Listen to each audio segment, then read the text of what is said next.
K-pop idols have been known to sponsor, promote, and even make some subtle and not so subtle features in some video games. But recently, K-pop fans have found a whole new fixation with one of Dead by Daylight's devilishly good-looking killers whose quest for the spotlight led him towards a path of murder. Hi everyone and welcome back to Midnight Theories, and if you're new here, welcome to Midnight Theories. In today's video, we'll be discussing the backstory and creation of the murderous K-pop idol and how he's stolen the heart of thousands online. If you've never heard of the game, Dead by Daylight, usually abbreviated to DBD, it is a multiplayer horror game developed by Behavior Interactive that thrusts you into the world of malevolent killers and their victims trying to escape their clutches from being sacrificed. During an announcement for the game's newest chapter, All Kill, which is set in the backdrop of the cutthroat K-pop industry, the deranged killer known as the Trickster was announced alongside the new survivor known as Jooe. Jooe thrived under the attention of others, energized by every eye that watched him and every tongue that spoke his name. Amidst the prestige, he had only one desire: more. Even as a child, he found ways to draw crowds. Working at his family restaurant, he attracted business with spectacles he performed using throwing knives. Global tourists believed this was a traditional South Korean experience, gladly parting ways with their money to witness it. Joo's father spent the restaurant's earnings on dancing and vocal lessons for his son, pushing him to attain the fame he never could.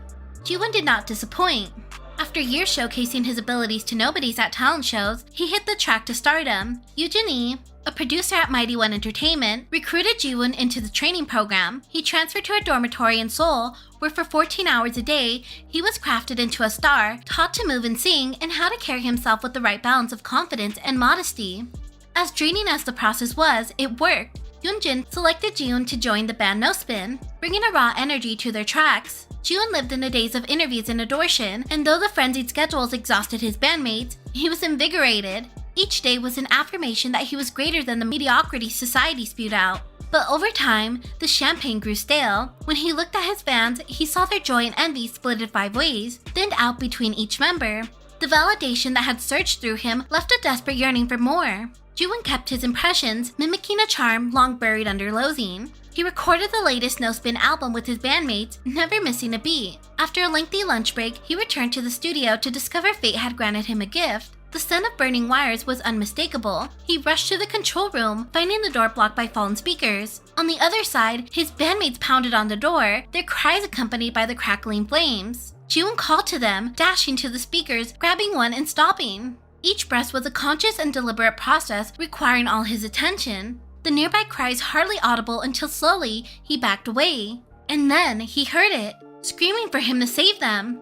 It was the most beautiful thing he had ever heard. When the fire crew arrived, his tears were genuine. Jooon was celebrated as a tragic figure, a hero who did all he could in a futile attempt to save his friends. His manager paraded him through interviews until it was time to rebrand. He was reborn as the Trickster, a solo artist who produced his own songs, sporting a soft heart beneath a wild exterior. But away from the concert setups and television stages, something darker grew. He targeted those who lived alone, coming to them at night. The first was a college music student with a captivating voice. Jooon tortured him for hours, dissecting him alive. Yet there was something missing, a sound, a connection. He wanted to hear the victim's wondrous voice, pleading as he cut his belly open.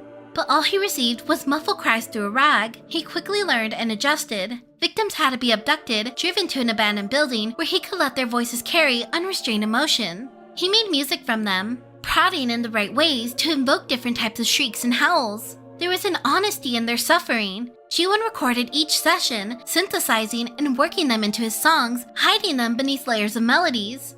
During a particular audacious plea for attention, he killed a fan he had met during a VIP meetup. However, as violence became his preferred art style, his music career took a hit. Revenue was down and Mighty One's executives pointed their finger at him. Yoonjin, with professional fury, came to his defense, but she was outnumbered. It was decided that Jooon could no longer self-produce his songs. The decision was devastating. His tracks fused genuine humanity into music, yet executives rejected anything that wasn't generic and expected. And so be it. If they couldn't understand his art, he would incorporate them into it until they did. He had 3 months until he was to perform a private show for Mighty One board members. 3 months to plan his magnum opus. He transferred obscene amounts of money to a veterinarian in exchange for canisters of nitrous oxide.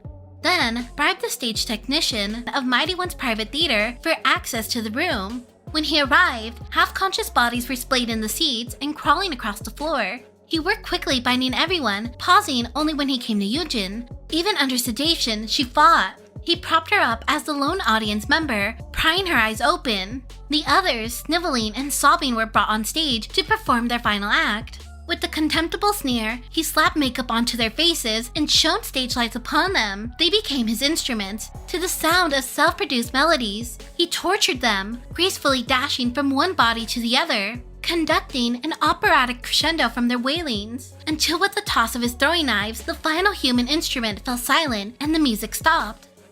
The Trickster and his lore was inspired through multiple outlets to arrive to the final product. Behavior Interactive teamed up with former U-KISS member Kevin Woo and DJ Swivel, a music producer that worked with BTS, to help make sure the K-pop industry and community are accurately portrayed. With Kevin's contribution, the DVD team sent him several ideas and sketches for the main logo to choose from, and he was able to input a lot of his opinion with the choreography. One of the biggest aspects in K-pop are the eye-catching performances, and in order to infuse some of that, Kevin sent over dance practices and music videos to capture the full effect in Trickster's performance.